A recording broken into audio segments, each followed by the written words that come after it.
এ যেন রূপকথার গল্পকে হার মানিয়েছে।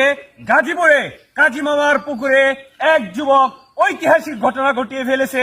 আমরা ইতিপূর্বে অনেক ইতিহাস দেখেছি, অনেক ইতিহাস পড়েছি, কিন্তু এইরকম ইতিহাস কখনো পড়িনি। যুবকের আশা সে পুকুরের মধ্যে জাহি জাল দিয়ে, মাছের জাল দিয়ে বাসরঘর সাজিয়ে সেখানে তার স্ত্রী সহধর্মিনীকে নিয়ে সে বাসরঘর এখানে আলোকিত করবে। প্রিয় দর্শক, এখানে হাজারো দর্শকের সমাগম, দেশ আলোড়ন সৃষ্টিকারী এক ঘটনা আপনারা দেখতে পাচ্ছেন। ধীরে ধীরে যুবক তার সহধর্মিনীকে নিয়ে, নবাগত সহধর্মিনীকে নিয়ে সেই পুকুর পাড়ে আসতেছে, এই বাসর ঘরে ঢুকবে। সেই বাসর ঘর থেকে প্রিয় দর্শক সঙ্গে থাকেন আমি আপনাদেরকে অবশ্যই তাদের কথা শোনাবো। কেন যুবকের মনে এই কৌতূহল থাকলো যে সে পুকুরের মধ্যে এই মাছের জাল দিয়ে বাসর ঘর সাজিয়ে সেখানে বাসর ঘর উদযাপন করবে। ইতিমধ্যে দেখতে পাচ্ছেন আপনারা, এই দেশকে আলোড়ন সৃষ্টি করেছে এই দেশের মধ্যে।